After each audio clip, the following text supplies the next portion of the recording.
I've seen a lot of dashboards. So in the 15-plus professional career that I've had, a lot of dashboards.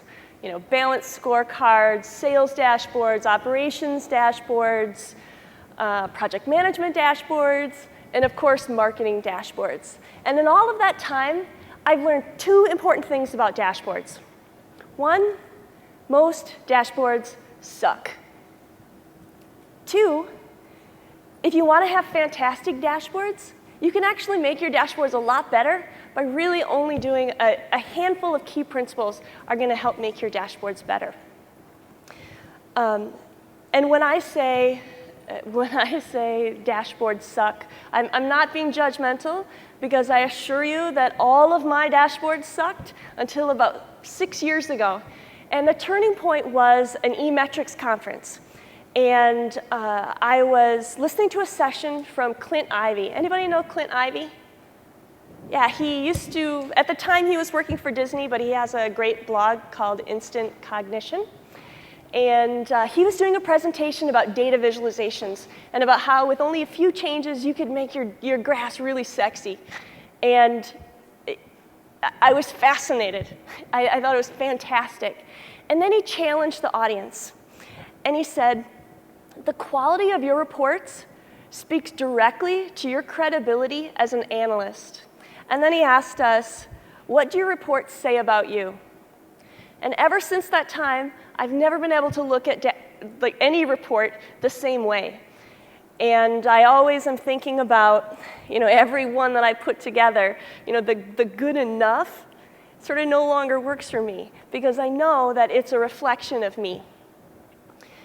What I'm hoping to do today is to share with you some of the things that I've learned about making your dashboards great, so that your dashboards can reflect the very high caliber of analysts that I know that you all are. So I'm going to talk about 7 deadly dashboard sins, 4 hot dashboard trends, 1 related prediction, and then I'm going to leave lots of times for questions. Because in all the times I've done presentations, people usually ask me for 2 things. 1, show us a lot of dashboards. So I'm going to do that. And the second is, please leave time for questions, because we want to ask you about our specific situations, and so I'm going to do that as well. Let's get started with the deadly dashboard sins. The number 1 deadly dashboard sin is trying to make your dashboard do everything. There are different types of dashboards. The most common one is a dashboard that allows you to monitor performance. This is an example of a Site Catalyst dashboard. And it allows, in this case, it allows you to monitor your campaigns. The second type is one that allows you to facilitate analysis. This is a screenshot from Tableau and of a AdWords creative analysis. Tableau is a common, people call it a dashboard tool, but really it's a data visualization tool. It's very good for helping you navigate your data in order to make sense of it. Maybe not to the level of the quantum mechanics that we saw, where you've got sound and audio going, but still, in 2011, still a great technology. The third kind of a dashboard is the one that communicates insight. And this is an example of an Excel dashboard that, and you'll notice for every key section, there's actually the insight too. So there's the balance between those 3 things. And when you have a dashboard that you're trying to make do all 3 things at the same time, it does not work very well. So the number 1 thing in making your dashboards great is to make sure that you know the purpose and that you're very focused. The second deadly sin from dashboards is displaying all data and no insights. And I'm going to show you this dashboard again, the one that I just showed you before. And I'm going to tell you a little bit more about what you're looking at. So in this situation, we've got, this is a combination of web data and CRM data. So we had a client who was trying to, there are things that happen online. So in this case, HCP is a healthcare professional, right? And they do, the medical device company, They sell implants, which of course you can't buy online. But they're always looking to see what the physicians are looking at online and then trying to tie that back with offline sales. Offline sales, implants, et cetera, that are in a different system. And so what we were doing in this case was to pull out identifying when the doctors came to the site, because they had to log in to be able to do that. Exporting that out into another database, matching that up with the CRM database and their sales database, so we actually knew who those doctors were and how many implants, what their sales revenue were. And then we were tying them together to draw a picture about why the web is important. And so in this case, we're comparing how the doctors who use the web compare to the doctors that don't use the web. And we showed that in many cases, they're very similar, but one of the big differences is with one specific type of implant, which had very heavy digital campaigns. So all of that is a lot of insight. You couldn't get that if I just showed you the pictures. And so this is an example of you need to actually have those insights on there to make them valuable. And it's the visualizations and the text that work together. The third deadly sin is limiting your data sources to your website only. I know why people do that. They do that because many times the web analytics tool is the only one they think they have. But if you have Excel, you can have multi-channel dashboards. This particular case, this is Sology. So this is a screenshot of a dashboard tool that Stratigent built. But the concept is the same regardless of the technology that you use. If your business is multi-channel, then you need to be looking at your data in a multi-channel perspective as well. So let me tell you about some of the data that's on here. So we've got new visitors, site activity downloads. All this is coming from the web analytics tool. We've got the survey tool, so this is coming from 4C results. We've got offline sales that's coming from an offline sales database. That cost per sale, that's actually a calculation because they're only doing AdWords. This is display media. They're only doing AdWords, and so we're able to make those calculations. And so we've got data from a lot of different places, and then even the call center as well. Because one of the things that this company likes to check is when they run TV ads, they like to actually watch and see how that impacts their call center at that time. Often on dashboards, we do a lot of email and social as well. It just doesn't happen to be in this example. So the number 4 deadly dashboard sin is making your dashboard too time-intensive to update. So now I've just told you to have multi-channel dashboards. OK, that's good, right? I've got you all pumped up. You're going to now spend 6 months getting all of that data together, kicking out that one report, and then realizing that you have to do that same report every single month. We heard from the speakers yesterday with the panel. They were talking about what the CMO wants. And one of the things they said was consistency. Like, I want to see that report every month. Don't just give me those one-shot reports. And the reason why you get one-shot reports is because it takes us so long to pull them together. I actually had a client that spent, absolutely serious. It took them 6 weeks to pull together their monthly report. How well do you think that went over? Right. So you're going to put a lot of work into designing a dashboard. And if you really want to make it work, it needs to have a shelf life. And if it's going to have a shelf life, then you're going to need to be able to update it every month, every week, every quarter, whatever that reporting period is. So make sure that you're making it so it's not time intensive to update. In this particular example, one of the things that we do is take advantage of APIs. The AdWords data, of course, is using the Google AdWords API. This is actually pulling in Site Catalyst data, which, as many of you know, has an API, but you really don't usually want to connect your dashboards to it directly. It gets very expensive. if you've heard of the token system, right? So in this case, we actually have a tool built by Sean. Yeah, man.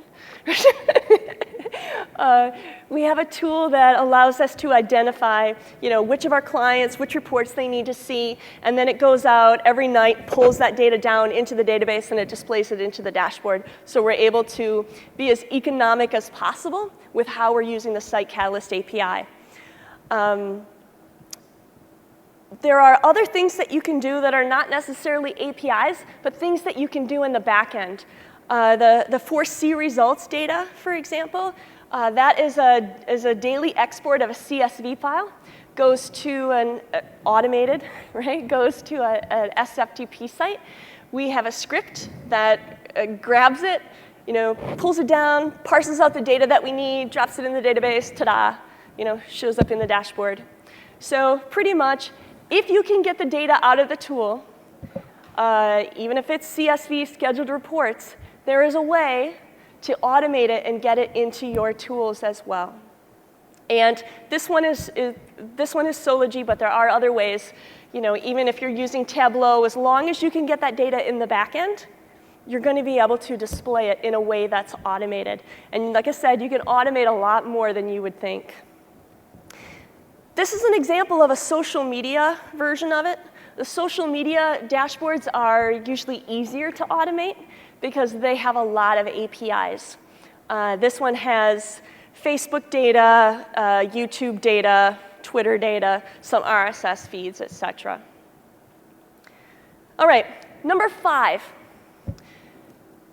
The number 5 deadly sin for dashboards is not providing enough context for your data. So I've built my reputation on meaningful reports. And I do it by making the data meaningful. And the way that you make the data meaningful is by giving it context. So this is a dashboard. The guy's name is Chandu. So if you're looking for blogs that you want to follow, he also tweets as well. I recommend going out and checking out this guy. This is Excel. And on his site, he actually shows you how to build this dashboard. But if you look at how he's giving the data context, one of the ways that he's giving the data is to do the historical trend. So you can see how it changes over time. He's looking at rankings, where you can see the top posts, the top commenters, et cetera. He's looking at benchmarks. So in this case, he's benchmarking against previous years as well as mediums. He's using size and importance. So in this case, the things that are more important are bigger, and they're a lot more prominent. So not just within the KPIs, but this Wordle graphic that he has too, it's also using size to show importance. Now, I don't know that I'm recommending that you put a Wordle graphic on your dashboard. Typically on a dashboard, what you're trying to do is to add only the most important things, but I can give you a situation when you would want to use it. So if you're actually using your dashboard not to monitor performance or communicate insight, if really what you're trying to do is to use it to get other people to care, and this happens all the time, a lot of times when they get hired to do dashboards, the thing that they really want the dashboard for is, please get the executives to care. We want them to know that digital matters. We want them to know that we make an impact on the business. All right, in those situations, what we're going to do is what I call add something shiny, right? Something to catch their attention. So if a Wordle graphic gets it for you and allows you to get the attention of your executives, then I'm all for it. But just know that once you have their attention, you probably need to swap out this section with something that actually adds some insight. And then when it comes to giving context, we're often looking at composition, distribution, correlations, et cetera. Not in this example, but ones that we typically look at. The number 6 deadly dashboard sin is developing before designing. A moment of silence for this data watch dashboard. Okay, this is not web analytics data, but I was looking for a dashboard that was like the worst one I could possibly find. Okay, there was actually one that looked like a nice like airline, like pilot gauges dashboard. That was just nasty. I thought this one was a better example of everything that's bad about dashboards. It doesn't have a pie chart, but it does have a gauge, and that's almost as good or as bad, I guess. But on this one, I want to point out, when you develop your dashboard first, before you actually think about what needs to be on it, this is what happens. There are a couple of things. One, you end up with text that's usually really small. And if your text is so small that it's not legible, don't bother. Like, what do you think people are going to do? Do you think they love your reports so much that they're going to look at them and they're just going to keep zooming in until they can read them? That's ridiculous, right? If you can't read it, don't bother. And if you need the text there, then clearly you have to use that visualization different. And the visualizations that you choose, you need to choose them based on which one is going to do the job, not how much space you have. Because when you do that, that's how you end up with graphs that are all squished together, right? An example of something that does both is the pie graph versus a bar graph, right? So normally people use pie graphs because they're trying to show comparisons. They want you to be able to compare between the different slices of pie. That's actually a terrible idea. Research has shown that the way that we're wired is we're wired to be able to measure the change between distance and not the change between area. So it's a lot easier for us to be able to, at a glance, right, because it's a dashboard, it's a lot easier for us to be able to compare the difference between two horizontal bars than it is to be able to compare the slices of a pie. So if you want to show comparisons, you don't need a pie chart, you need a bar chart. The problem with that, they take up a lot of space. So if you need one of those, you're really going to need to be thinking about this and how you're going to actually lay it out on the page before you start designing this dashboard, or you end up with, something like this. All right, number 7. The number 7 deadly sin is allowing your KPIs to get what I called disembodied, right? Like separated from those objectives. If your business is really tight and everybody knows what their objectives are and they all know how the KPIs relate to those objectives, good for you. You don't have this problem. For everybody else, it's a huge problem. So by identifying your objectives and making it very clear, like in this case, visitors is part of awareness, it's a constant reminder to people, oh, what is it that we're supposed to be focusing on? Oh, how does visits go into that? This is an example of an Excel wireframe that does that. All right, 7 deadly dashboard sins. Now, 4 hot dashboard trends. Number 1, social KPI dashboards, which is different than social dashboards. There are lots of social monitoring dashboards, but there are not very many of them that are focused on KPIs. So lots of showing your Twitter feed, right? But not so many actually showing you what the KPIs are and making comparisons. And the second piece, we're starting to see more of having those social KPIs integrated in with other metrics. This is a dashboard from Unilyzer. They focus on social monitoring dashboards, but they do bring in other data. So the line chart that you're looking at is actually Google Analytics. This is cheap. You can get this for $9 a month. It's not my favorite dashboard, but for $9, it's better than most people's dashboard, and it will allow you to get your social and your website, linked together. Mobile dashboards, seeing lots of, actually let me rephrase that. It's not that we're seeing lots of mobile dashboards, we're seeing lots of requests for mobile dashboards. This is Romby. This one's really neat. So showing the screenshots doesn't actually It doesn't do this justice, because the cool thing about this platform is the way that you actually interact with it. The UI is optimized for the mobile experience. It's nice. It's really nice. And they started out only doing Google Analytics, but I think they have a new enterprise version that allows you to do a lot more than that. Number 3, data automation. For those of you who know me, I'm a perfectionist. Right? I like things to be perfect, and that's maybe one of the reasons why. Pimping your reports appeals to me. You know, how I can make them perfect. But at the same time, I would rather have a dashboard that was automated than to have a dashboard that was perfect. This is an example of Gecko board, and it's an example of dashboards that are sort of widgetized. So each one of those are little widgets. Some of it's coming from Google Analytics, some of it's AdWords. They've got all these, connectors to Oracle, Zendesk support system. So lots of different things that you can all pull onto your dashboard, so that they can be automated, but that you'll still able to pull from a lot of different data sources.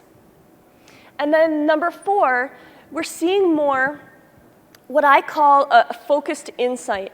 And this is the example that I showed you in the beginning. So this it's a dashboard, but it's not the type of dashboard that I would traditionally think of. I traditionally think of a dashboard as being as a KPI dashboard, right? Like focused on your objectives. But this dashboard shows that this is more focused, right? So we've been trying to, with clients, rather than call them dashboards, right? Because then they get all confused. We've been calling them focused insights. So this is an example of a focused insight designed to answer single question. All right, so those are the hot trends, including social KPIs, starting to think about, going mobile with your dashboards, automate, and sort of extending that dashboard concept to more focused insights. All right, now one related prediction. How many of you have to do monthly reports that actually require you to put insight into them? Not just the automated ones. Okay. So this is my prediction. My prediction is that those monthly reports, what you think of as a monthly report, those are going to start transforming. And I see that the dashboard best practices are going to start having a positive influence on those. The technologies don't exist yet, right? All of the technologies are built for dashboards and built for single screens. But with the monthly reports, it's always multi-page, many times. It's PowerPoint, right? But I think you're going to start seeing that come. The first concept that I'm seeing flow over into those monthly reports is less is more. So more scrutiny on what is actually included in your report. So with dashboards, very limited real estate, so you have to be really picky. What is dashboard worthy versus what is something where we're just going to send you a report? And I see that starting to happen with monthly reports. So I predict that you're going to have the things that go in your dashboard, the things that go in your monthly reports, which are actually only the things that need to be analyzed. And then there are lots of other things that are interesting that they want to know, but those will just be scheduled reports.